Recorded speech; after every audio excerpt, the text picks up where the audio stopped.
Hi, welcome to Nantucket Cooks. My name is Greg Margolis, along with my wife Joy. We own and operate Nantucket Culinary Center and the Corner Table Cafe. Today we're going to show you a couple of my favorite styles of cooking, a couple of ways to use plant-based stuff that we have around the house. The idea that we have a lot of vegetables in our refrigerators. We want to try to get a chance to use some of them up. So I'm going to show you a real simple and basic way to roast a variety of vegetables. They're all really similar, but once they're all done, we're going to put them all together into a really nice vegetable dish. Roasted vegetables, plain, simple, straightforward, and I think you're going to love it. We have a lot of root vegetables available to us this time of year, so we're going to use parsnips, we're going to use carrots, we're going to use potatoes. All this stuff kind of winters over very well. It's always available. We'll use a little bit of cauliflower as well. Not quite a winter vegetable, but one of my favorites, and we can get it year round, so we do. We're going to start with the vegetable that takes the longest to roast, and that's going to be the parsnip. Parsnips, if you're not familiar, they look a lot like a carrot, don't taste a lot like a carrot, a little bit more fibrous, a little bit more tough, but we're going to treat it exactly the same way.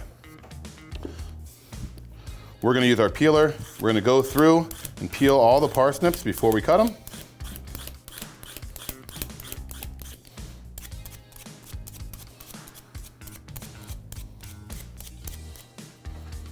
Parsnips can be really starchy. They're a bit polarizing. Some people don't love them. Some people definitely hate them. I'm in the love category. I think parsnips are a really wonderful vegetable. They're underutilized, but they're always available. You know, they're always at our local grocery store, so it's always a good thing to be able to have and to have a way to use them. They do all right with mashed, with roasted, with boiled. They do okay in soups, but my favorite way to eat them is exactly what we're gonna do here, which is we're just gonna cut them, toss them with a little bit of cooking oil, roast them in a hot oven, and then enjoy. The parsnip can be really tough, so you wanna be careful when you're cutting it that you don't let it roll on you. So whenever you're cutting something round, you want to be careful. They can easily roll on you and you can lose control. So be very cautious and careful. My best advice for you is to take off the top and tail. And then the easiest way to do it is to cut it into a reasonable size. So instead of trying to cut a large piece, we're going to cut it in half. And then we're going to cut it in half again lengthwise.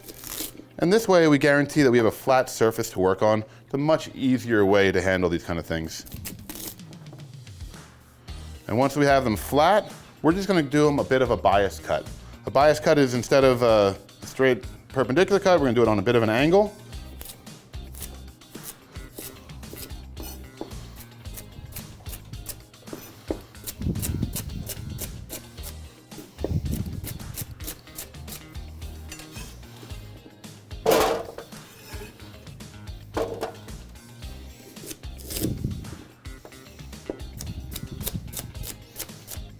You want to spread out whatever you're roasting, whenever you're roasting things. If you crowd things too much on the pan, what's going to happen is that they're going to sweat and pull moisture. So you want to have them nice and spread out, gives everybody a chance to caramelize and get a little bit of color on it. We are going to cook these with a little bit of what I call a neutral oil, like a canola oil, a simple cooking oil.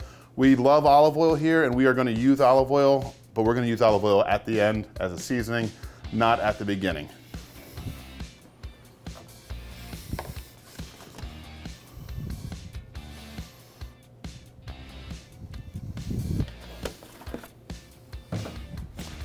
A little bit of oil, generous amount of salt, and we're going to make sure that everything gets tossed together. The oil has two different functions in this recipe. The oil allows them to cook more evenly. It allows the salt to stick to the vegetables, which otherwise are dry. But it's important to realize that the oil is a big reason that our vegetables, when they're in the oven, they caramelize, is that the heat sticks to that oil. Oil is a great conductor of heat. So when you have your vegetables in a hot oven, there's hot air around it. But once the hot air hits the pan gets hot, the oil also gets hot. So it allows the heat to really stick to your vegetables. It's why when things get oiled, they brown better. So that's one of the main reasons here. But we're using, like I said, a neutral oil. And the idea of the neutral oil is that it doesn't impart any flavor. It just does its kind of physiological thing of helping the seasoning stick to the vegetable and also helping the heat stick to the vegetable. So we have all that in there, and we're gonna throw that into a 400-degree oven Parsnips we're doing first because they're gonna take the longest to roast. Parsnips are gonna take probably in the neighborhood of 18, 20 minutes, depending on how hot your oven is. Now we're gonna put these in our hot oven, 400 degrees, see about how long it takes.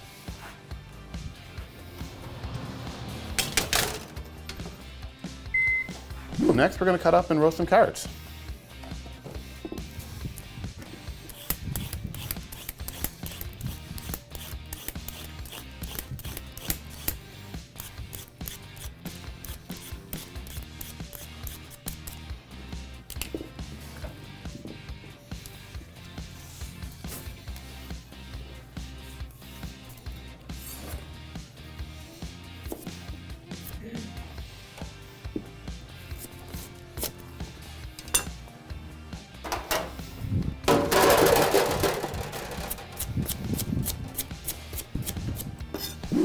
Treat the carrots the same as you do the parsnips.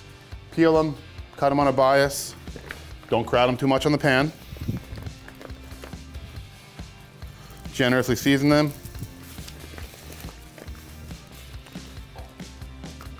And then into the oven you go. So now we're gonna roast some onion as well. Onion is a basic part of many, many different recipes, many ingredients. A lot of things start with onions. Very rarely are they featured. So we're gonna use this to really kind of roast nice high temperature, give us the onion some color and some flavor, and make it a really delicious part.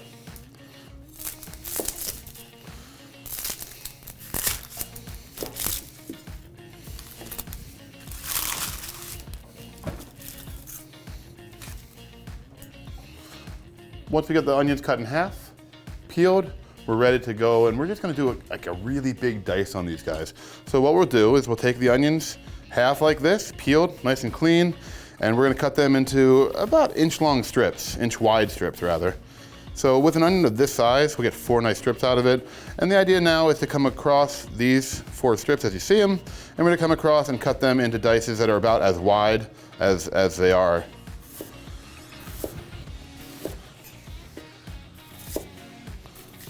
Onions are a little bit more delicate, so what we're gonna do is we're gonna put these into a bowl, season them, and then we're gonna put them into a pan to roast.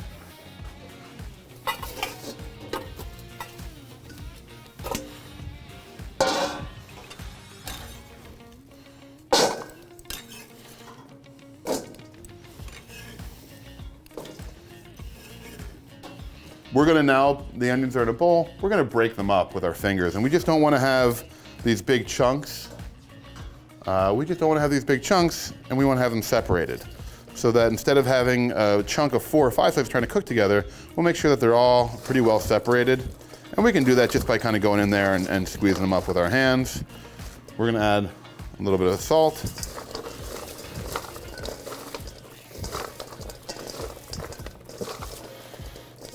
Once we've had a chance to break them up, they're all nice individual pieces. Add a little bit of oil.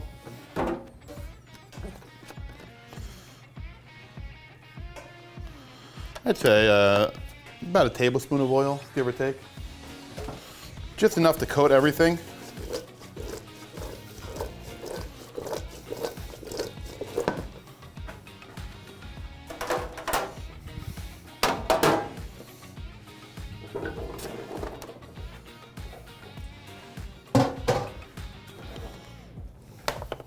Like anything that we're gonna roast, we wanna make sure it's spread out as much as possible so that the heat can really touch everything.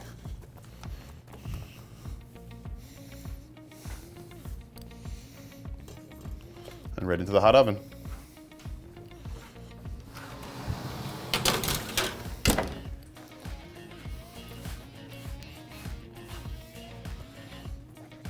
One of the best things about a medley of roasted vegetables is the medley, the variety.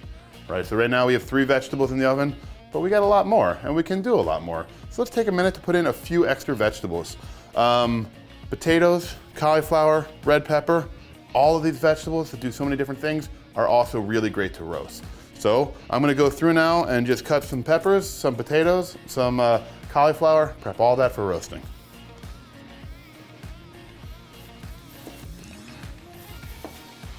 When it comes to roasting peppers, most of you have probably seen this done, but I've seen it done on an open flame, in a hot oven, where you get, or trying to create the same style of roasted pepper that you might find in a can of roasted peppers or a jar of roasted peppers.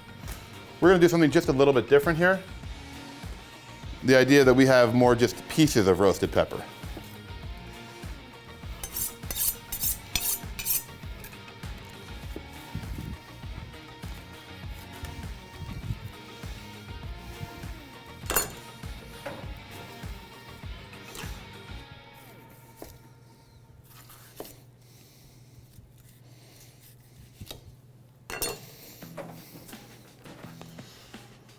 We're going to target to cut the peppers about the same size as the onions. So nice wide strips, just like that. And then we'll come across and cut about the same width on the other direction, so we're getting nice kind of squares.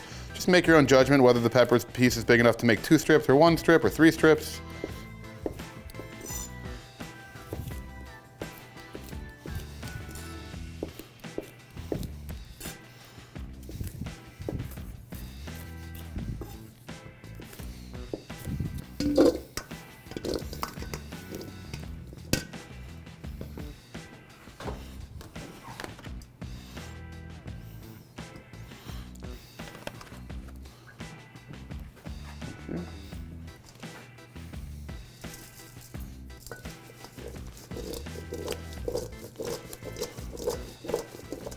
Beautiful.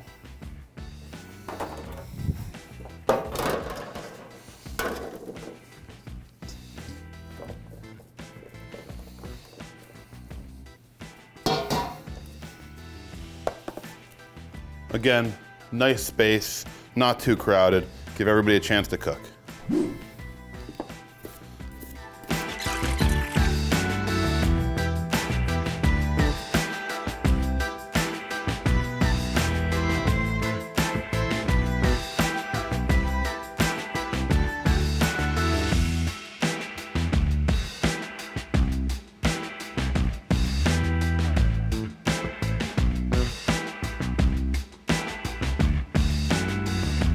So now we've got all of our root vegetables, our onions, our peppers, our potatoes, our, what else do we put in there? We had parsnips, we had carrots.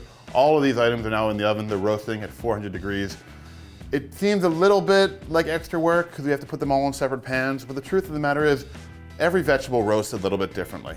So if you tried to put your carrots and your potatoes and your onions all in the same pan, you're gonna end up with raw potatoes, burnt onions, and nice carrots. So there's a couple ways to do it. The way that we love to do it is just to use individual pans. Easy for me, I have lots of pans. If you don't have a lot of pans, you're not making as much as we're making, something you might want to try to do, take one pan, put it in the oven, and then think about which vegetables take the longest. So you can start with the parsnips in there, let them go for about 5 minutes, add the carrots, add the potatoes, those things take quite a bit longer. Then you can add your peppers and your onions kind of at the end and let everything kind of come together. That is a good way of doing it. The best way to do it is to do it with individual pans. So you'll see as we pull them out, we're gonna pull out the vegetables as they are done. We're gonna wait for those parsnips to be done, to be perfect. We don't have to time them with anything else. So when the parsnips are done, they'll come out, carrots, potatoes, onions, peppers, cauliflower, all of it. And we're gonna have all these vegetables really, really perfectly done, and then we'll combine them all and add a couple of really wonderful finishing agents to make that into not just a bunch of vegetables, but put them into more of a complete dish.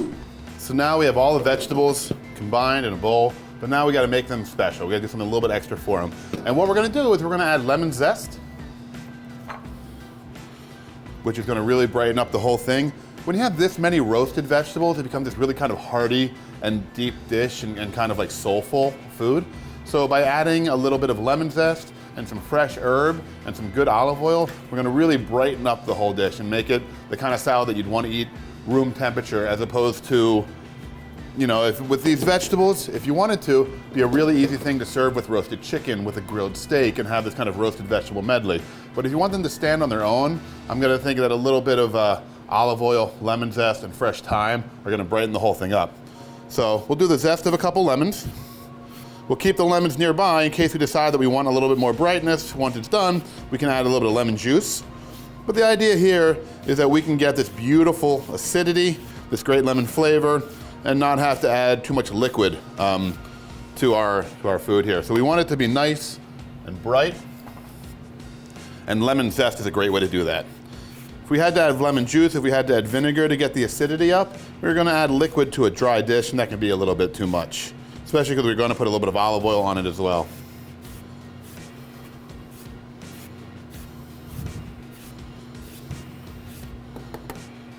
Beautiful fresh lemons, really nice lemon zest, really aromatic. And then a little bit of fresh thyme. Thyme comes in a couple different varieties, and you'll see it. Sometimes it has really woody stems, sometimes it has kind of soft stems. This is more of a soft stem variety. I want to be careful that I don't get too much stem in there, but the way that I clean them off is pretty much take every individual branch, and we're just going to kind of grab it in the middle, slide my finger back to peel the stem, peel the leaves from the stem. And then when you get to the top, it's so tender that we just kind of break the stem off into it. So, but if we can get as much leaf as we can without the stem, we do that.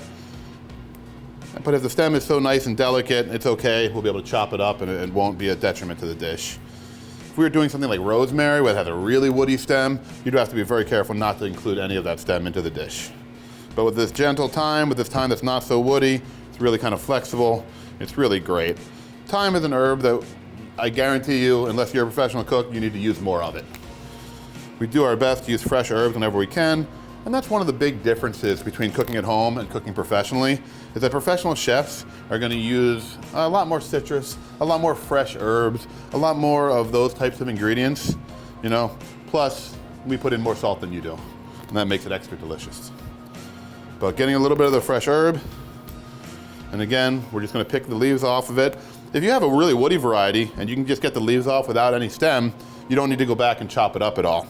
And you can just have those beautiful little leaves. Or if you wanna, you know, be very careful and pick off every little leaf, you're welcome to do that too, but it seems to be a little bit extra work. But yeah, as much as we can get those stems out of the situation here, we will.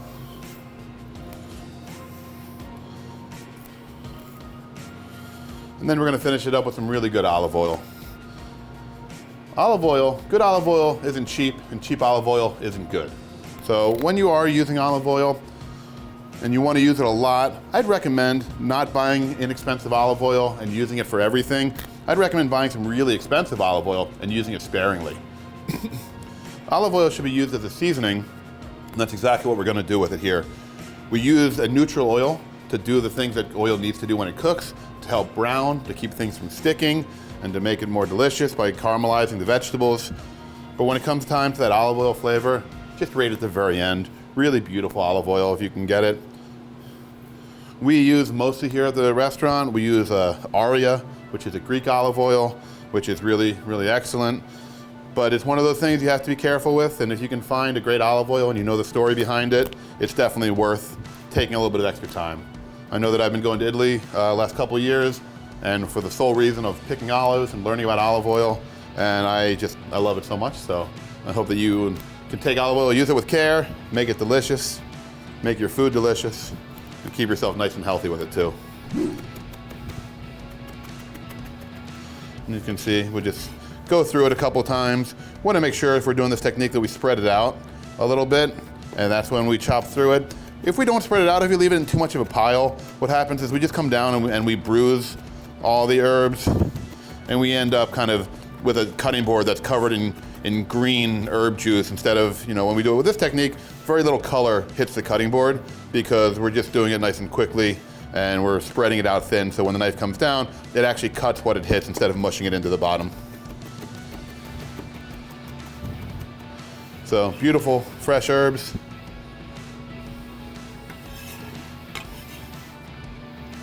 So again, these are our 6 roasted vegetables, lemon zest, fresh herbs, and we're gonna add some of that beautiful olive oil as a seasoning at the end. A couple of tablespoons right on top. Now remember, we seasoned all the vegetables as we cooked them. So we shouldn't just blindly season them now. We get everything tossed up, everything combined, then we'll taste it. And if it doesn't need more seasoning, then we can think about it then. Another thing that's important is when you're tasting food and seasoning food, the temperature of the food makes a difference. So if you're tasting something hot but it's going to be served cold. It's a little bit different. If you taste things at room temperature, they're going to reheat again. So just try to taste things at the last moment. Season them at the end. So we have a really beautiful combination here. And we can pick any of the vegetables we want and try them. And each one should be a wonderful flavor. And it combines everything together to give us a really, really nice look. You can put a bed of greens if you like to make it a salad. Put it out on a platter for room temperature.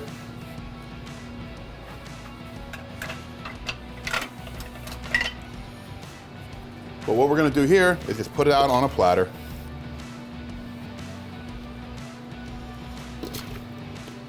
Great little combination of roasted vegetables, fresh, hearty, delicious. A little bit messy here, but I'll take care of it.